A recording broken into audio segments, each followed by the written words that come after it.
Hi, my name is Elisa. Did you ever wonder if there wasn't equivalent to all the esoteric practices in like the Christian world? Or I was a Christian for over 20 years before I had this awakening, dissatisfaction, whatever you want to call it, where I decided that what I was seeing in the Christian church was not what I wanted to be a part of. And I didn't feel like I fit into that anymore. And I started learning these other things. And I was like, wait a minute. That's what I was doing when I did this. So if you've had that feeling, then you probably want to tune in. So today I'm going to talk about the esoteric equivalents to Christian practices. So that's also another way of saying that the things that you hear about in the in the spirituality community have an equivalent most of the time in the Christian community. And it could be something like spiritual gifts, or it could be reincarnation. And we'll get to that later on. So for right now, I wanted to start with number one. Number one is prayer. So in prayer, you're going to hear about in the spiritual community and in the Christian community. What you don't typically hear about in Christian community is meditation, but that's actually been growing because they're finding the benefits of meditation just are enormous. And the more stress people have, the more they need practices like that. It's actually a very good medicine for your body. And something that doesn't cost anything, and you can do it anywhere. So let's just talk about that for a moment. Prayer, when you're talking about it in the Christian world, you're usually praying to God, to Jesus, the Holy Spirit. If you're Catholic, maybe you're asking Mother Mary for some help, or another one of the saints. That's prayer. And you usually, there's lots of different ways that I've seen people pray. For years and years, people would ask me, why my prayers were different. Mostly because I read the Bible, I believed in the Word, and I was sensitive to the words that I was praying and listening and studying. And I just went about it a different way. I don't know. We'll get more into that later. But for right now, when you, I'll dive in more in just a minute. But when you're praying as a Christian, you're praying to God. When you're praying in the spiritual or esoteric community, we believe more God is in us. And so there is no praying to him or her. It's more about recognizing the divinity inside of yourself. And that same truth is in the Christian world, but they don't pray that way. So that's number one. Number two, where is God? And that's what I was just alluding to. Where is God? God is either in the Christian world, you notice God is outside of you. But at the same time, there's scriptures that say that God is in you. He's with you. He's everywhere. He's omnipotent and omniscient and all of that stuff, right? And then in the spiritual community, esoteric beliefs, there's this belief that you are part of the divine. You are like a spark of the divine light of God. And that you actually are God walking here on earth, right? You're just a piece of him, in a way. It's oversimplified. But in the Christian world, even though the teachings still teach you that, they don't necessarily emphasize that you are God.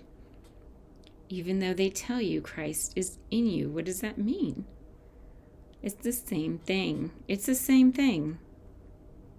How is that different when you say there's a spark of God, or this one aspect of God is you, versus God is in you, Christ is in you, Christ is with you? That's the same thing. So all of these things, it's 6 of one, half dozen the other. It's different ways of splitting it, aligning with the different teachings. All right, I think we've touched on that. Now I want to get to number 3, which is raising your vibration. And I've heard a few different things about this. So the spiritual community usually talks about raising your vibration, thinking different, better thoughts, right? Higher level thoughts, not so much of the negative, letting go of the negative or clearing it out, clearing out past hurts and traumas. You're going to hear the same kind of thing in the Christian community.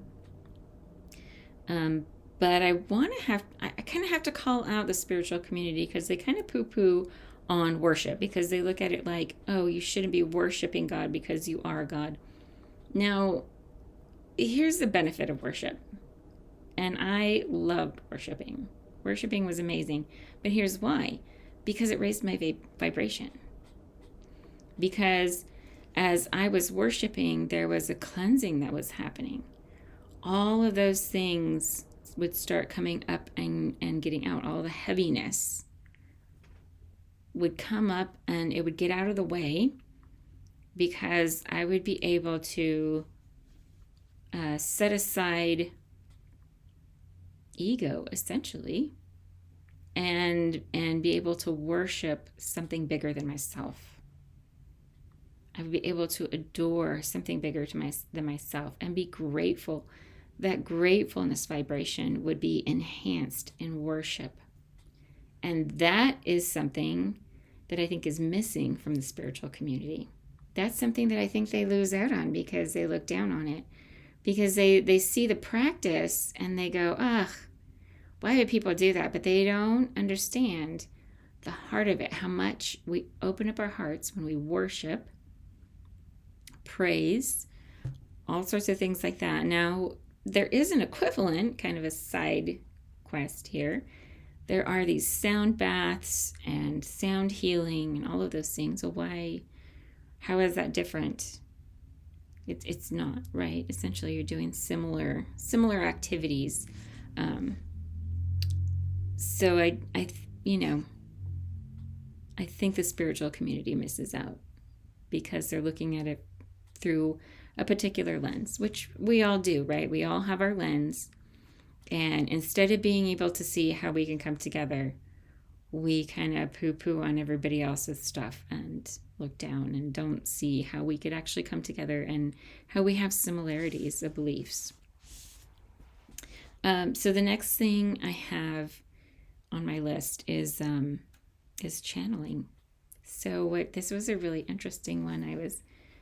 I was exploring, trying to figure out what was going on. I was watching videos on near-death experiences, and it just so happened that channel also had these people that were channels. That YouTube channel had these channels, these people that would come on, and they would, these spirits would speak through them, angels, source, whoever, right? Archangel Michael or whoever would be speaking through them. Excuse me. And there were these truths coming through that really resonated as true for me. And I would think, okay, well, why is that?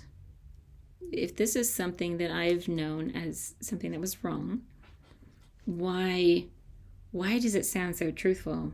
Why does it resonate with me and sound like something I would hear out of the Bible or have that love and pureness? And then it dawned on me that when I was trained to pray for people, because I was in the prayer ministry up at the altar praying for people for years, I was trained to listen for the voice of God. And you're supposed to do that when you're praying anyways, right? And throughout your day, you're supposed to listen for him. But I was trained to listen for the voice of God so that I could offer whatever I was hearing to them, to whoever I was praying for. because it would normally be comfort and love. And sometimes if there were solid facts that would come through that would resonate with them, that would be like a witness to them that it was actually God speaking through me. Right? And so that's what you would want. You would want that purity of heart, that you could hear clearly whatever the Lord was saying so that you could speak it to these people that you were praying for. And I went through training to prophesy because the Bible talks about prophesying. The Christian Bible very much has that in there. And there's some people that are afraid and kind of shy away from it, but it is a teaching, it is scripture. But what I realized is that, again, channeling is prophesying. Channeling is very much prophesying. You're just prophesying more future. And if you have a word of knowledge, which is how the Bible puts it, that's also channeling. You're pulling from the spirit realm and you're offering it to somebody to say, does this resonate with you? Does this help bear witness to you that I'm speaking truth and that there's a spiritual being on the other side that really cares and there's love there for you? Really, that's the message that you want to try to get through when you're doing this. I know that there's probably people that use this for negative, but that was what I was taught was you're trying to convey the love of God. And I think it's the same thing when you're channeling. You're trying to do that very same thing. So if you are on one side or the other, whichever way you go, there's equivalence. They're equivalent. So finally, number 5, this is the one I want to wrap up with, but I feel like some people get a little bit touchy with it, but I remember talking to a friend of mine who was a little bit down on the idea of reincarnation, and she came from a Christian background, just like myself, and I said, listen,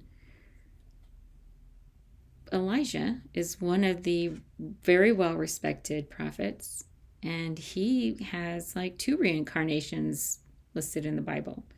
If we really want to go there, John the Baptist is said to have been the return of Elijah, and it's noted that Elijah is going to return again. Jewish people are still waiting for Elijah to return. They set a place for him at their table in honor of him, waiting. So there's absolutely reincarnation in the Bible. They don't come out and say it, and they certainly don't explain it, but it's there. It's certainly there, and there's other things in the Bible that I could point out that kind of point to a few of these things. There's, Jesus meeting on, the mount with Elijah and Moses. What was going on there? Who was he talking to? Is that not some form of channeling or prayer, or however you want to call it? He was connecting with the other side. He was connecting with people that had passed over before him, that were there to guide and give him wisdom, right? So, I could keep going. I could go on and on, actually. But I wanted to give you these top 5 that I thought, actually, that I heard, because I would just ask for the next one. Okay, which one should I pick? And I would be going off on tangents, and I would hear, talk about this one, talk about that one, because I'm just sitting here channeling out the message for you, for you to recognize that there is love and consistency, and to hopefully encourage you to continue your spiritual journey, continue growing, and continue coming back for more, because I want to help you. I want to help you navigate all the all the sea of information that's out there and try to filter through it and find some connection points, because I think that being able to find some places to really connect and have some place where you can feel comfortable and like you didn't just throw away your life, that's important. That's important, and it will help you realize how much you already have in your toolbox, or how much you've already grown, or how much you've already done. It's all there.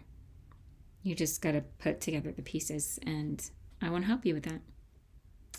So that's what I have for you today. I hope you'll come back. I hope you'll like and subscribe, help my channel out, and help me to produce more of these videos. Thanks, and you have a great one.